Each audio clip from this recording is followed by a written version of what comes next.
আসসালামু আলাইকুম। আমি ডাক্তার নাজমুল। আজকে আপনাদেরকে একটা রোগ সম্পর্কে জানানোর চেষ্টা করব।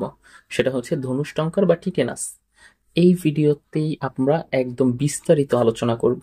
এই একটা ভিডিও দেখলেই আপনি টিটেনাস সম্পর্কে যাবতীয় সবগুলা তথ্য পাবেন। যে কেন সাধারণত হয়, এই রোগ হইলে লক্ষণ কি কি প্রকাশ পায়, চিকিৎসা কি কি করতে হবে, আর কিভাবেই বা এই রোগটাকে প্রতিরোধ করতে পারি। এই চারটা বিষয় সম্পর্কে একদম একটা সম্যক ধারণা পাবেন। তারপরেও যদি আপনাদের কিছু জানার থাকে, চাইলে সেটা আমাকে কমেন্ট বক্সে জানাতে পারেন, অথবা আমার সাথে সরাসরি যোগাযোগ করতে পারেন। মাত্র ৩০০ টাকা ভিজিটের বিনিময়ে আপনি খুব সহজ এবং সুন্দর একটা সমাধান আশা করি পেয়ে যাবেন। তাহলে চলুন শুরু করা যাক। প্রথমেই আমরা জেনে নেই যে এই টিটেনাস রোগটা কেন হয়। ক্লোস্ট্রিডিয়াম টিটানি নামক একটা ব্যাকটেরিয়া সাধারণত আছে। সেই ব্যাকটেরিয়া দিয়ে যদি আপনার এই গরুটা বা পশুটা যদি আক্রান্ত হয়, তখন হচ্ছে এই রোগটা হয়ে থাকে। কেন বা কিভাবে এই ব্যাকটেরিয়া এই পশুটাকে আক্রান্ত করে? এই ব্যাকটেরিয়াটা যখন আমাদের পশুদের বডির মধ্যে যায়, গিয়ে একটা টক্সিন বা একটা বিষ রিলিজ করে রক্তে। ওই বিষটা যখন রিলিজ করে, তখনই আস্তে আস্তে দেখা যায় যে এই রোগের লক্ষণ প্রকাশ পায়। এবং এটা কিন্তু একটা সংক্রামক রোগ। প্রথমে যখন আপনার এই জীবাণুটা আপনার পশুর বডির ভিতরে গেছে, গিয়ে ওই টক্সিনটাকে রিলিজ করার পরে দেখবেন যে ওর মুখের দাঁত যেগুলো আছে বা হচ্ছে চোয়াল যেটা আছে, এটা একদম খুব শক্ত হয়ে গেছে। এই জন্য টিটেনাসের কিন্তু আরেকটা নাম আছে, সেটাকে লক জ ডিজিজও বলা হয়। মানে হচ্ছে বা চোয়ালটা আলটিমেটলি লক হয়ে যায়, শক্ত হয়ে যায়। এখন তাহলে চলুন জেনে নেই যে কিভাবে এটা আমাদের এই পশুগুলার বডির মধ্যে প্রবেশ করে। ধরেন যে কোনো একটা জায়গায় দুর্ঘটনার কারণে একটা আঘাত পাইছে, অথবা বাচ্চা প্রসব করছে, অথবা কুকুরে কামড়াইছে, বা আপনি ওকে ক্যাস্ট্রেশন বা হচ্ছে ওই যে খোঁজাকরণ করছেন, তখন এই যেই ক্ষতটা আছে, এই ক্ষতর মাধ্যমে ওর বডিতে আলটিমেটলি এই জীবাণুটা প্রবেশ করে। সাধারণত আমরা বলে থাকি জং পড়া কোনো কিছুর মাধ্যমেই এই রোগের জীবাণুটা সাধারণত হচ্ছে বাছুর বা ছাগল এটাতে যায়। এবং টিটেনাসের প্রতি খুব বেশি সেন্সিটিভ হচ্ছে কিন্তু ছাগল। মানে ছাগলে এই রোগটা হবার সম্ভাবনা অনেক বেশি থাকে।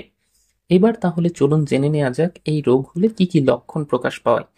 প্রথম যে লক্ষণটা প্রকাশ পায়, এবং এইটাই হচ্ছে মোস্ট ইম্পর্টেন্ট, সেটা হচ্ছে পশুর পাগুলো শক্ত হয়ে যায় এবং টান টান করে দাঁড়ায় থাকে। ঘাড় ও পায়ের পেশি শক্ত হয়ে যায় বলে পশুটা হচ্ছে একদম পুরো কাঠের মতো দাঁড়ায় থাকে। এবং আপনি দেখবেন যে যেভাবে পশুটা রাখতেছেন, ওর কোনো নড়াচড়া করতে পারতেছে না। পাগুলা একদম পুরো স্ট্রেট, টান টান খাড়া হয়ে গেছে। এইটা হচ্ছে প্রথম লক্ষণ। আর এই খাড়া হবার আগে দেখবেন কি মাংসপেশিটা আস্তে আস্তে শক্ত হচ্ছে, মুখ দিয়ে লালা ঝরতেছে, কারণ ও তো আর ওর চোয়ালের ওই মাসেল গুলা নাড়াইতে পারতেছে না, যার কারণে ও ঢোক গিলতে পারতেছে না। এই জন্য এইখানকার মুখের মাসেল গুলা শক্ত হয়ে যায়, যার কারণে মুখ দিয়ে অনবরত লালা ঝরে এবং পেশির একটা খিঁচুনি বা কম্পন হয়। তারপরেই দেখবেন যে একদম পুরো টান টান হয়ে গেছে। আর এই টাইমে মাঝে মধ্যে পশুদের ভিতরে এটা দেখা যায় যে হঠাৎ করে কোনো শব্দ শুনলে ওরা চমকায় ওঠে। এতে করে হচ্ছে কি হয়, মাংসপেশি একদম শক্ত হওয়া এবং সংকোচন হওয়া খুব বেশি পরিমাণে বৃদ্ধি পায়। আর পেটের চাপের কারণে ওদের কিন্তু তখন আর শ্বাস নিতে পারে না, কারণ ওই যে বললাম মাসেল গুলাকে নাড়াইতে পারে না, যার কারণে শ্বাসকষ্ট হয়ে দেখা যায় যে পশু মারা যাচ্ছে। আর এই সময় দেহের তাপমাত্রা প্রথম দিকে দেখবেন যে খুব কম থাকবে। মানে হচ্ছে ওদের যে নর্মাল টেম্পারেচার ১০১ থেকে ১০২, এই টেম্পারেচারের কাছাকাছি থাকবে না, এর চেয়েও অনেকাংশে কমে যাবে। কিন্তু যখন মারা যাওয়ার আগ মুহূর্তে হবে, তখন টেম্পারেচার হঠাৎ করে একদম বেড়ে যাবে। সেটা ১০৭, ১০৮ এই স্টেজের দিকে হয়ে যাবে। এবার তাহলে চলুন আমরা জেনে নেই সাধারণত এই টিটেনাসে আক্রান্ত হইলে আসলে কিভাবে আমরা এটা ট্রিটমেন্ট করতে পারি। সত্যি কথা বলতে টিটেনাসে আক্রান্ত হইলে আর এটার কোনো ট্রিটমেন্ট সেরকম কাজ করে না।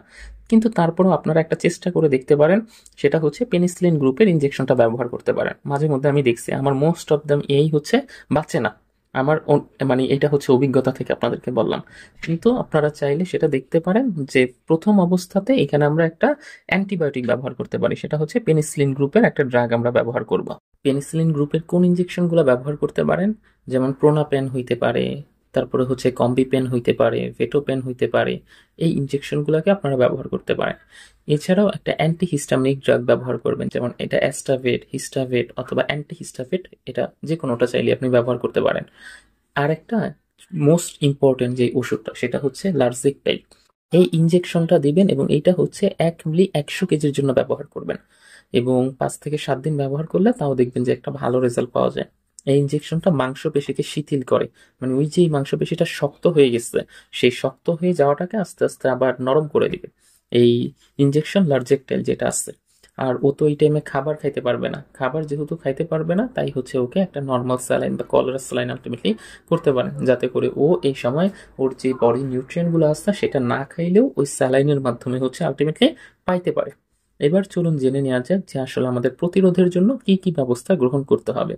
প্রথমেই হচ্ছে আপনি যখন এই পশুকে একদম ছোট থাকতেই টিটেনাসের ভ্যাকসিনটা দিয়ে নেবেন।